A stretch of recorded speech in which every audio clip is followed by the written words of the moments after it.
Welcome back to Finding Perfect Property, Diary of a Buying Agent podcast. This episode has been a long time in planning because the lovely Georgina Cohen has a schedule that rivals my own, but I'm absolutely thrilled, honoured and delighted that we've managed to pin Georgina down. My guest on today's podcast is none other than aficionado, curator and director at Gagosian Gallery in Mayfair, Georgina Cohen. And today's episode is even more special because we're actually filming in Georgina's private home, surrounded by the most beautiful, stunning pieces. Georgina, thank you so much for coming on the podcast today and giving us your time and also hosting us in your beautiful home. Thank you for having me. Thank you. I always love to start podcasts just by asking my guests how they started in their careers. So can you tell me a little bit about your journey in the art world and how you became a director at Gagosian? Well, I have been a director for 17 years, so that's quite a long time in the art world. But I would say for me, it was slightly different because I kind of grew up surrounded by art. So I have a father who has a real passion for art and parents that are collectors. And so it was kind of unconscious, I would say, being surrounded by art, that eventually I would end up working in that environment. My brother he's in New York, and he was a director also at Gagosian for 18 years, still is, and actually set up his own gallery several years ago called A Hug from the Art World as well. So I think it definitely does run in our blood, and I think if you're a creative person, then you can kind of convert those skills, even if they start out as something else, into these kind of industries as well. Amazing. I mean, the whole family involved in art. You here, your brother in New York, your dad. I mean, do you all compete with one another, or is it quite friendly? I mean, you've met my family, so I would say we compete in having conversations. But no, we work really closely together, actually. And I'm a great champion of what my brother's program is amazing, and he's doing well. He's got incredible global press for his shows. We collaborate quite often at Gagosian as well. We share clients and do things together, and also with my father as well. I mean, my father collects a lot from Gagosian, and I think more than anything, we just talk about what's happening, kind of new artists, because there's things always emerging all the time. That's the beautiful thing about the contemporary art world. Yeah. So there's always a dialogue between us. Yeah. Yeah. Your dad's story is also really, really amazing. Are you able to sort of share how he got into the art world and his journey? It's quite a fantastic story for my father. I mean, you don't kind of hear these stories anymore, but he left school at 15, had no education at all, actually, grew up with nothing really, and kind of started out selling wallpaper out of the back of an ambulance, and was kind of a market trader. And then he met my mother, who and started to date her. And my grandfather kind of had an art collection and kind of had a framing business and sold things and did props for like Granada and television shows. And so every time he used to go and pick up my mum for a date, he used to end up buying a Lowry print. Wow. And so he ended up amassing one of the biggest collections of Lowry prints. And then I guess, they say you're born with a collecting gene, actually. And I think for him, that was very much the case. And he just taught himself everything he knows about art. He read every book, every catalogue, cover to cover. He has a real deep love for modern British, really, although he has a very big contemporary collection. And he was back in India and China visiting artist studios back in the day. And he was really what you call a market turner. People wanted to follow what he was buying. He has a great eye. And yeah, it was inspiring to grow up around that, actually. I mean, we used to travel, we used to go to museums, and I think, that has an impact on you in a really positive way. Yeah, amazing story. You've championed artists and you've got special relationships with artists such as Morris, Mary McCartney, Joel Mesler. Can you talk to us a little bit about the relationships you have with those artists and how you've really elevated them and gone on that journey with them? I mean, so I think that's a lovely comment to say that perhaps I've helped in, kind of elevating them in some ways. I would say that those three artists that you've mentioned actually have always been doing amazing things. So I'll go through each of those artists that we talked about and give you a little bit of a background on them. So I think Annie was always doing amazing things. She is just this most incredible kind of,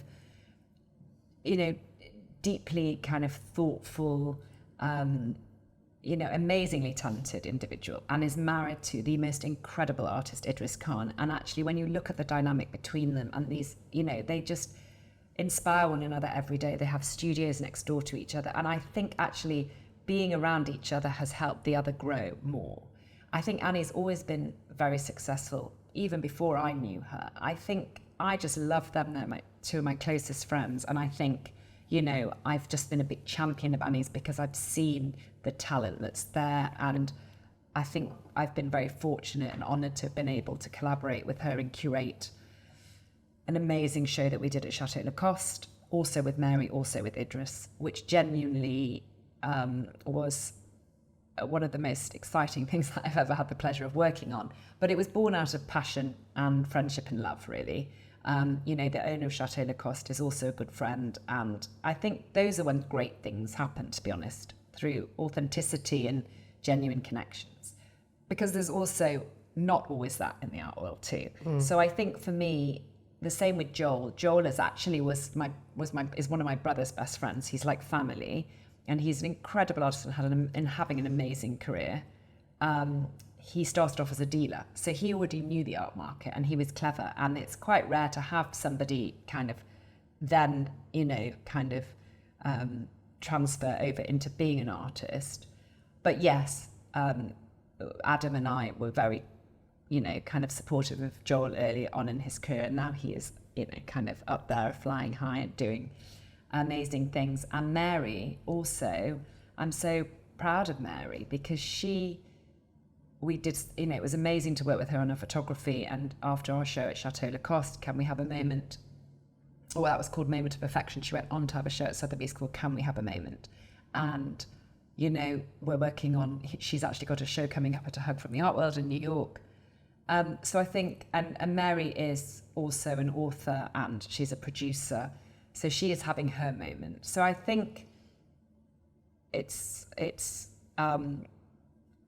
lovely to have been part of that journey with them. And it's lovely that you feel that I might in some way have helped with that. And if I have, I'm immensely grateful for it. Definitely. I mean, I wouldn't know about Annie Morris had it not been for you or Joel Mesler. So I think you definitely, you're being very modest, but I think you have an eye for talent, clearly. I want to talk about art as an investment. Obviously, as a buying agent, I look after lots of clients who think property is a good investment. And people talk about art, and I think a lot of wealthy clients sometimes are looking at art as an investment. They're hoping to make money. In your opinion, do you think art is a good investment? Do you buy art as an investment, or do you just buy things that you love? What do you think collectors need to consider when thinking about art as an investment? Both. So I think at the type of level of collector that I'm dealing with at Gagosian, Gagosian is the largest commercial gallery worldwide. So if an artist is showing at Gagosian, they are already established. If they've just been taken on by Gagosian, people tend to be extremely interested in wanting to acquire that work because they know that, it's only going to, be going in one direction, I think. But I think I always say to collectors, you have to buy what you love. Obviously there are some people that really only buy for investment.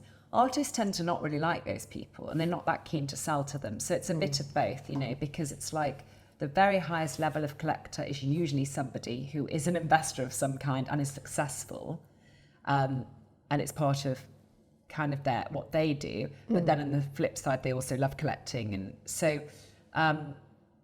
I think that, obviously look at all the big banks, they all have, they look after major high net worth individuals who are running art portfolios of, up to 100 million. So it's, it's there at every level. I think if someone was just getting into collecting, I might advise that they look at the younger artists and younger galleries.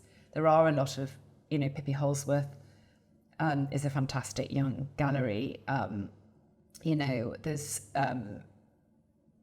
lots, my brother's program in New York, there's lots of people showing artists. Pippi showed an artist called Jade Faginato, who is now at Gagosian and is the most in-demand artist that there is. And so inevitably what happens is these smaller artists, and, there's an advisor in New York called Jeannie Greenberg. She's an amazing at finding young talent. But Larry usually takes a lot of her artists on, to work with at Gagosian. So it's just kind of finding someone that can help you spot who those galleries and artists are, and then can help advise you to curate a collection at home. Or if you are already a seasoned collector and you're at that level, then start to look at those artists that are with the large kind of galleries like Hauser and Wirth, David Swerner, Gagosian, where you are almost guaranteed that what you are buying is an investment without actually saying it. Yeah. It's interesting you said that artists are sometimes reluctant to sell to people who are just looking at it purely from a monetary perspective. We see the same thing in property sometimes, owners of properties, it's their home, and they often prefer selling to a family who want their property as a home rather than someone that wants it as an investment. So there are definitely some synergies. It's hard because it's how the world turns. Yeah. So there has to be a bit of both. And artists obviously, at a certain level, they want to sell their work, but they are made, generally when we have a show, we kind of tend to prioritize museums, institutions, and then we go on to top collectors, but there is so much art and so many galleries now. There is a lot of ground to cover and things to see, and it's vast. Yeah, absolutely. I want to move on and talk a little bit about art and property and how they relate to one another, and whether you think that somebody selling a property and there's nothing on the walls, whether actually having great art on the walls of a property can help sell a property, can perhaps achieve a higher price for that property. Have you seen instances of properties being sold with valuable art where the art is sold with the property as a package? Well, look, we hear all the stories, So, yeah. I will answer your question. I'll give you a really fun example, and then I'll ask the question back to you, actually, when you take people around. But, for me, I'm a visual person. So, if something feels memorable and beautiful, like if you look around a home and it's like, for me, if I was looking at a property and it was surrounded, with beautiful art, that would definitely appeal to me. Yeah. Because I would be able to visualize myself there and, how that might, how art would look, and I don't know, I feel like it enhances the property. Yeah. I know I've seen properties where there isn't art, and I can tell you that, that was not appealing for me. I don't know, how do you feel? It depends who the buyer is, but still, even so, if things are curated beautifully around a home, I would say it definitely adds value to the... I think 100%. I think, from my perspective, a lot of clients really love buying turnkey. They don't want to do work at the moment because the cost of doing work has gone up. And part of that turnkey package is that, there is art in the property. And I think the best homes that I've seen, I have no idea whether the art on the walls is valuable or not, but clearly, it is sympathetic to the property, the tones, the colours, it goes with the furniture, it just looks really good with the property. And I think it just helps create a great impression when you work through that door. And certainly I have been involved in transactions where my clients have loved the property so much, they've wanted to buy it with everything, including everything on the walls. Often what's on the walls turns out to be than the house. Sometimes actually it turns out that the property, that the art on the walls actually isn't worth very much. And we've worked together on a mutual client, and they bought a beautiful apartment in Mayfair, lock, stock and barrel with everything included, and actually they're now changing everything and then using you to just totally redo all the art as well. So yeah. No, well, it's great, honestly, it's great. And actually those are the projects I really love, actually. If so, working with a trusted person is important too in that respect. But we can go on to that in a moment. But so there are a very big collecting couple in Los Angeles called Maria and Bill Bell, huge, and they have this incredible home in Malibu, which Jay-Z and Beyonce just bought. And I believe there were some Jeff Koons sculptures in the garden, and that was a big package deal. So you can read about it online. I'm not disclosing anything that I shouldn't. Yeah. But, it's such a big thing to install that, you end up waiting 10 years for a Koons sculpture to be completed, and then it's installed. And in some ways, when you're both at that extremely high level, in a way, it's easier just to acquire it with those sculptures there. And, anyway, but I thought that was a funny story. That's a great example of how they did well. Yeah, it's a great example of how it works. Can you tell us a little bit about your connection with the hospitality world, hotels, luxury hotels, in particular Chateau Lacoste in the south of France? So Chateau Lacoste is kind of, I wouldn't even describe it as it is definitely a luxury hotel, but it is really, it's a whole kind of amazing immersive experience and environment, basically. It's in like an art oasis kind of hidden in the heart of Provence. And it is, they have a vineyard, they have a 500-acre kind of sculpture park, but, there's amazing architects such as Frank Gehry, Jean Nouvel, Tadas Andau, Renzo Piano, Richard Rogers, Oscar Niemeyer, all who have built these incredible exhibition spaces where artists can show. So I've collaborated a few times this last July, with a Gagosian artist called Jennifer Guidi in the Richard Rogers space that was absolutely amazing. And then the year before that with Annie and Idris and Mary, which was the first time those three British artists had a show they were showing in France for the first time. And then they have a really beautiful 28-suite hotel called Villa Lacoste, which is kind of attached to the property. And it is honestly the most low-key, beautiful place to visit if you are an art lover or design lover or architecture lover. It has everything. And it's just a very, very special place. And I think what Paddy McKillen, who's the owner of that, has done with that space is quite incredible, really, and inspiring. And he's quite a visionary. And it's definitely somewhere that I would recommend that anybody who loves art go to visit. I want to move on to private clients buying art and sort of mistakes, pitfalls, things that go wrong. I want to start by asking, what do you think are some of the most common misconceptions that people have about art collecting, and how do you address them?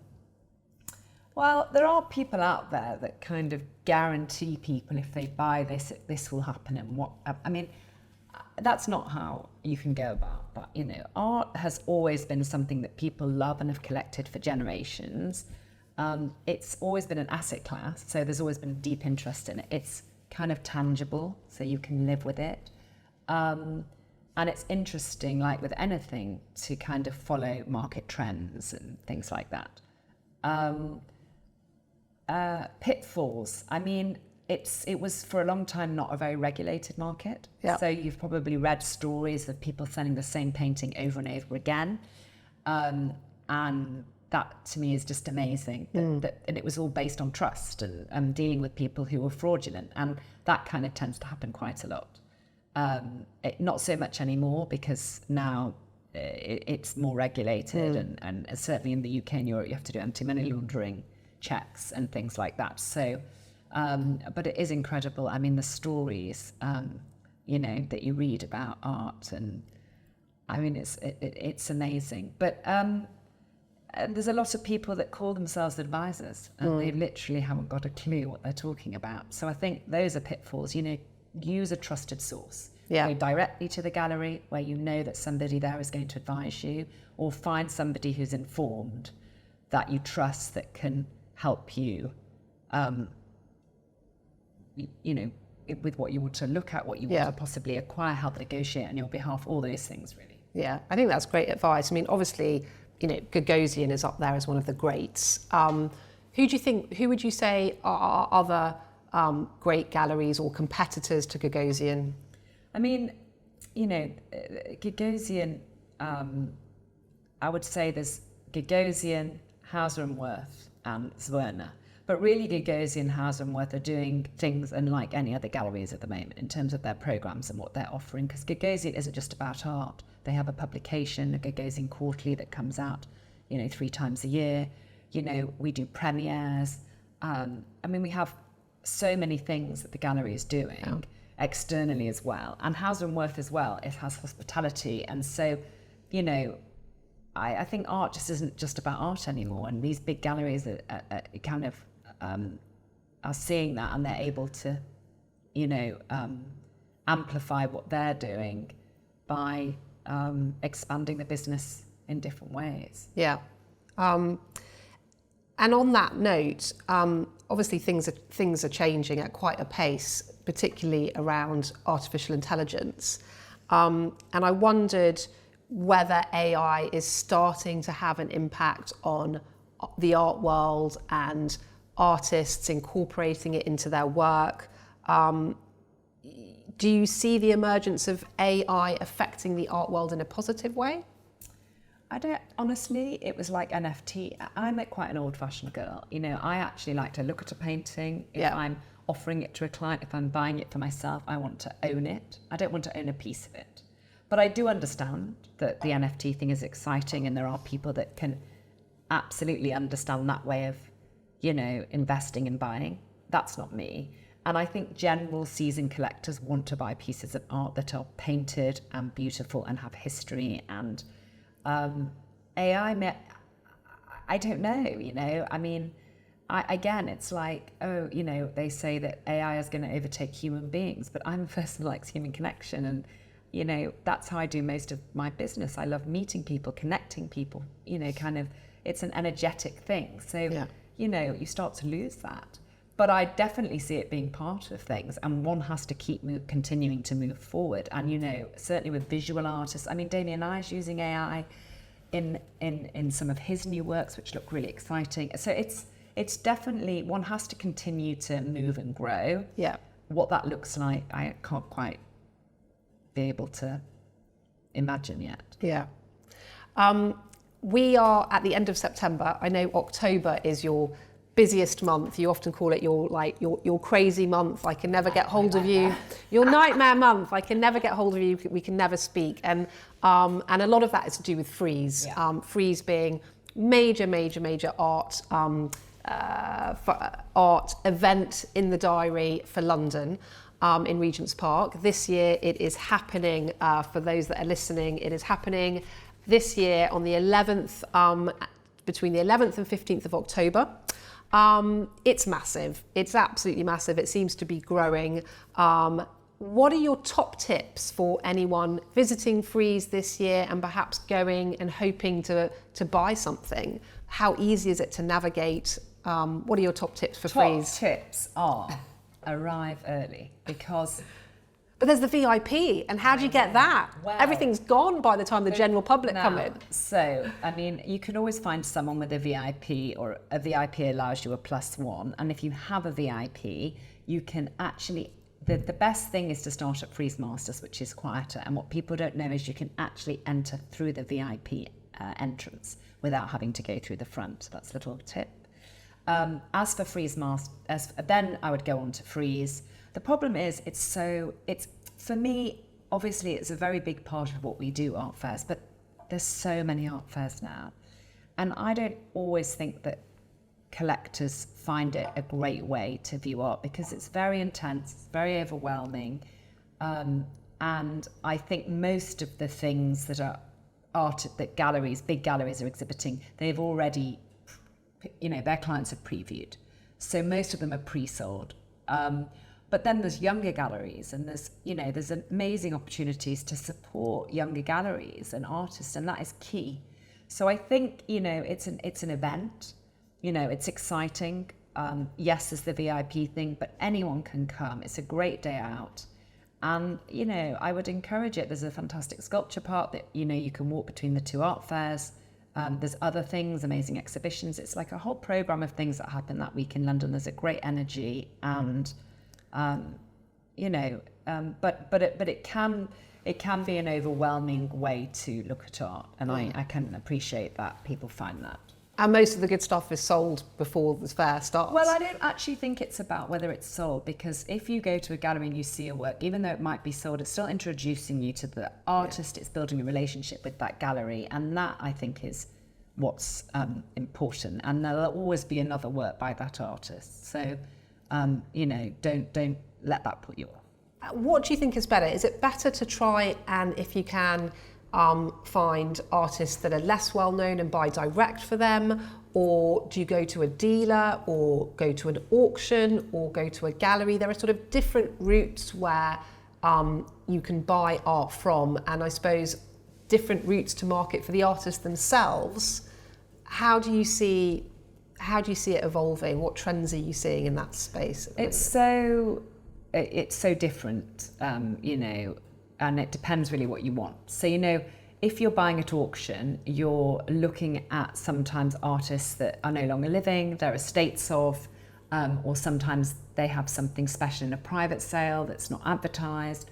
The only thing that's tricky with artists, if you're dealing with living artists that actually are represented by galleries, sometimes I would always advise better to build a relationship up with the gallery, with the living artist first, because you're more likely then to be able to acquire a work from the gallery, and that's great in terms of building a relationship, with the gallery, but also with the artist. And also at auction, sometimes you get great examples, but then you sometimes don't know the condition of things. But also, you know, the world's changed so much because of social media. And so artists now have a platform to, if they really want to, show their own art, sell their own art directly. It's kind of an incredible thing for much younger artists, I would say. I mean, generally, I would say established artists, or those that want to be established, would like representation by a gallery, because it offers them more than just a show in a great gallery. The gallery tends to support that artist, you know, in an institutional way, which is really important to artists. Other opportunities that might come. So it's great to have the support of a gallery and that amazing platform to show globally at different places around the world. But absolutely, you know, it's kind of, I would always encourage artists now who want to create to build their own platform on Instagram, because it actually can be really, really successful. And I think artists are now in a very kind of fortunate position that they have the, you know, there's so much access. I think they are in a position to be able to demand a bit more of what they want with their galleries and with collectors as well, and that's shifted slightly. For any of our listeners hoping to start a world in the career of art, whether they're budding artists, or perhaps somebody that wants to be like you and work for a big gallery, what advice would you give people starting out in the art world?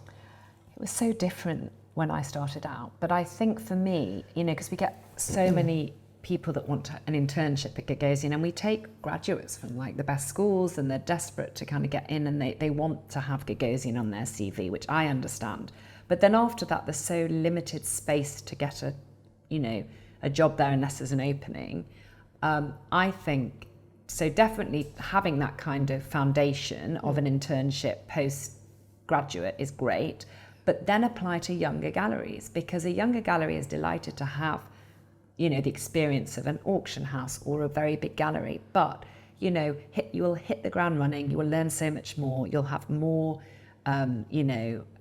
opportunity and more to do in that space. Whereas if you end up being now in a big gallery, and that's kind of how it was when I started, we were a much smaller gallery. You know, we had maybe 2 galleries in London, and globally maybe 5, or, you know, now we have 18 galleries worldwide. I mean, it's an enormous amount to navigate, and there's so many different layers, and, you know, it becomes more of a corporation then. And I think if you are younger and you are creative, kind of being in a smaller environment and having more to do will actually help you grow. You know, it will help you grow And then you can lead yourself up to those kind of bigger roles. That's really good advice. In terms of who you're collecting at the moment, and your kind of top tips, up and coming, who you think's hot, anything you can share? Well, I mean, I have favourites that we've talked about, who are Annie, Idris, and Mary, who I love to collect, and I really like to have artists in my collection that mean something to me, actually, that resonate with me, that tell a story. Actually, my brother's programme, A Hug from the Art World in New York, is brilliant, and he is killing it, if I might say. And so he's on Instagram at A Hug from the Art World, and really worth following and looking at. And the works are really well priced and great for those kind of, and they're established artists and they're doing really well, but it's more of a project space than representation. And he's helping kind of elevate those artists onto that next level. So it's interesting the way he does that. Other artists that I love. What about the Japanese artist that your brother was supporting in New York recently? Oh, there's an amazing artist called Sokdo. Who's going to have a show with David Risley. He's got a show at the moment called Three Jews Walk Into a Bar by an artist called Mark Dennis, and it's been amazing. And Jerry Saltz just wrote a huge piece in the New Yorker on it. I mean, But I think at Gagosian we're championing a lot of kind of young, diverse artists, actually. Yeah. And so I think that programme's quite interesting.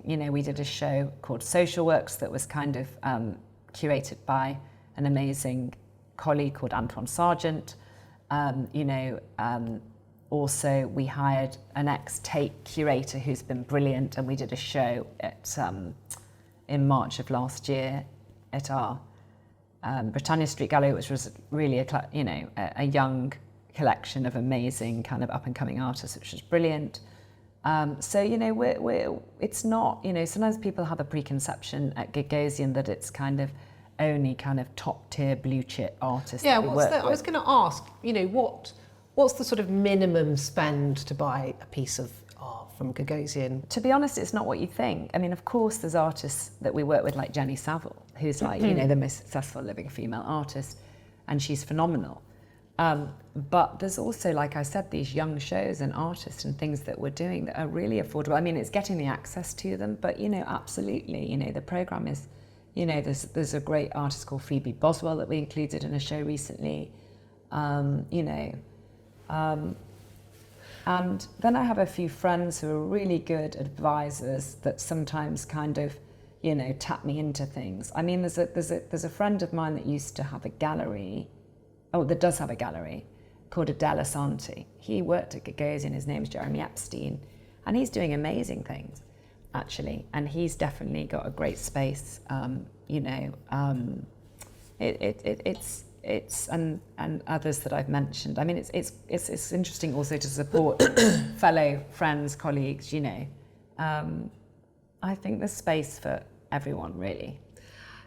And I have to ask you, what's the deal that you're most proud of, or what's the biggest, the most expensive piece of artwork you've ever been involved with?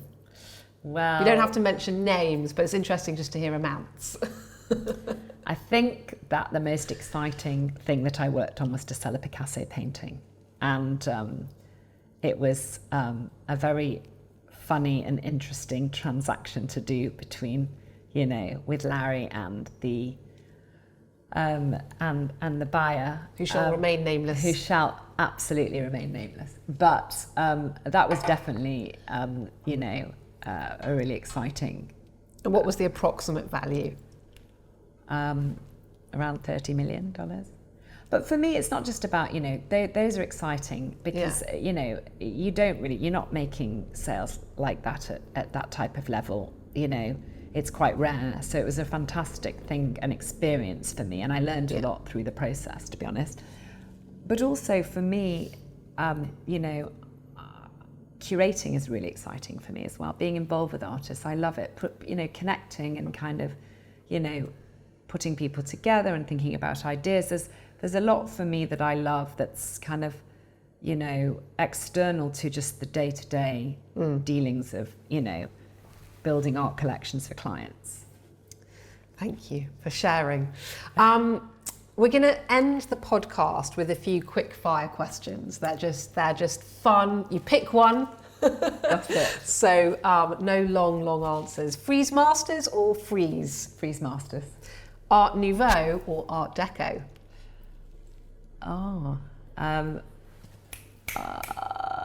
Moving on. Picasso or Van Gogh? Picasso. Sculpture or photography? Both. Tate Modern or New York's MoMA? I have to say Tate because I live in the UK, but you have to go and see Ed Ruscha at MoMA right now. It's incredible. Venice Biennale or Art Basel Miami? Venice Biennale. Thank you. Well, that brings us to the end of this month's episode of Finding Perfect Property, Diary of a Buying Agent. Thank you so much, Georgina, for joining us and giving us a real insight into the amazing art world, how to collect, how to transform space, how to buy. It's been absolutely a real pleasure to chat to you today. Thank you for your time. Please join us again soon for more expertise from across the UK real estate market. For more information about how to purchase property in prime central London, please get in touch via our website, and don't forget to like and subscribe on whichever podcast channel you use to listen. See you next time.